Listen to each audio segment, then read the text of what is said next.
Kung plano sana natin na rally this afternoon. Nangangahulugan po ba ito na dahil sa ganyang balita na mayroong banta, nangangahulugan ba ito na wala nang mangyayari pang susunod na mga schedule ng rally? Hindi, ginansel natin yung rally ngayong araw, ngayong hapon at ngayong gabi, pero hindi ito nangangahulugan na wala nang susunod pang mga rally. In fact, mas marami pa po at mas malawak pa, kaya hindi lamang dito sa Manila. In other words, sir, yung banta na yan, sir, is hindi consistent? Kumbaga, this day lang yan? Si Colonel John, magsasagot yan. Kukunin ko yung kasi police matter kasi ito, ako gawing police doon sa grupo namin, retired na police eh. Yung yung threat na natanggap natin, isasabay kasi nila dahil alam naman natin bukas SONA, di ba? Naghahanap itong grupo na ito ng gagamitin nilang trigger para magagawa nila yung may sakatuparan nila yung pinaplano nila. Ita-timing nila dito sa activity ngayon, parang gagawin nilang trigger para tuloy-tuloy yung next steps nila. Kaya yung threat assessment na natanggap namin, aming in-evaluate at napag-desisyon na namin based on that information na hindi dapat ituloy ngayon. Otherwise, magtutuloy-tuloy, ma-achieve nila yung kanilang objective. Ito kasi, kaya namin kayo pinatawag, kaya din namin ina-anunsyo kasi idudugtong nila to dun sa SONA bukas eh. Ayaw na, kaya ulitin ko nga, inuulit namin, hindi namin papayagan na gamitin nila yung ating peaceful rally na ginagawa para sa kanilang hindi magandang objective. Hindi lang namin ma-discuss sa inyo yung details ng information na na-receive kasi binigay ko rin doon sa mga kasamahan ko dati sa pulisya na nasa active service pa. Binato na rin namin yung information sa kanila para ma-validate nila. At sa atin lang is nandun tayo sa tinatawag natin na preemptive. Huwag na nating antayin na mangyari sa katayo, huwag tayong maging reactive. Nandun kami sa preemptive phase sa security matter. Kaya minabuti na natin na huwag na lang ituloy. Meron pang tanong? Yes, Ikaw, brother. yes, good morning po. Yung sister, yung mic sa kanya. Check. Wala. Test. Good morning. Good morning po. I'm Salve reporting from Tagline Vlog. Itananong ko lang po sana, kahit sino po sa inyo sasagot na, ito bang pagkakataon na pag-postpone natin ng rally, we're expecting po ba sa next schedule na mas malaking rally ang ating gagawin? Di ba na-postpone today because of some reason? So, pag mag-schedule tayo for next rally natin, we're expecting ba na mas malaki ang rally mangyayari na gagawin po natin? Maraming salamat. Tama po yun. Sabi ko nga, hindi ito natatapos ngayon dahil kinansel natin. In fact, ang plano po natin ay ipalaganap at palawakin ang ating mga kilos protesta na ito. Hindi lamang po dito sa Metro Manila, kundi sa ibang lugar, sa mga syudad, mga bayan-bayan, mga probinsya, sa Luzon, sa Visayas, at sa Mindanao.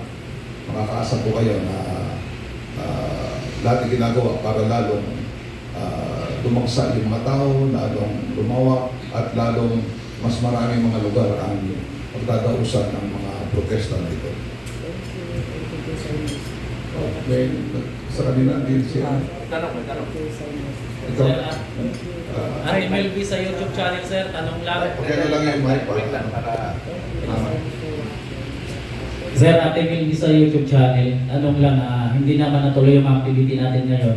Wala po ba kayong balak na susuporta sa SONA bukas?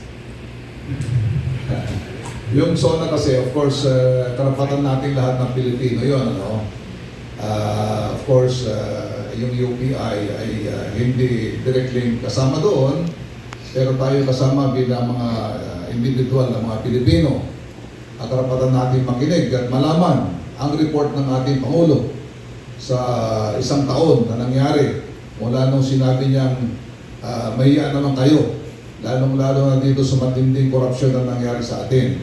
So inaasahan ng karamihan, siguro pati kayo rin, na dapat may magandang sasabihin ng ating Pangulo. Hindi lang siguro maganda, kundi isang pasabog para tuluyan ng matapos, matigil at mapanagot yung lahat ng mga kasangkot dyan sa korupsyon na yan na nag-umpisa dyan sa Kongreso.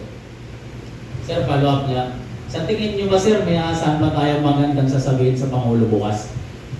Yan ang inasahan natin kasi nga isang taon na nangyari, di ba? Sinasabi niya noon ay merong makukulong bago magpasko. Diba? Tapos ng Pasko. Tapos na yung unang sona, may sona na uli. Malapit na uli magpasko. So yun ang inaasahan natin. Kasi pagka wala, baka lalong babagsak yung trust and approval rating ng ating Pangulo. Dagdagan ko lang. Maganda kasi yung tanong ni kaibigan. Yung mangyayaring SONA, dalawa lang resulta niyan. Walang pangatlo yan, walang gitna yan. Ang unang resulta na nakikita natin na malaki ang percentage na yun na maging resulta ng SONA, madadagdagan yung galit ng taong bayan. Bakit madadagdagan? Kapag yung mga ipipresent niya is alam ng taong bayan na malabnaw, hausyaw. Ibig sabihin, walang basihan na nagawa niya talaga yun. Isa yan. So, napaka-critical nitong SONA niya ngayong bukas na gagawin dahil ulitin ko, ang unang epekto niyan, baka matagdagan pa ang galit ng taong bayan.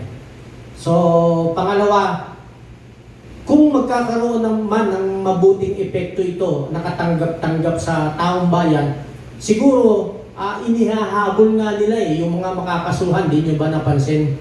May mga hinahabol silang kaso ngayon na baka para yun lang ang masabi niya na meron siya na parusahan.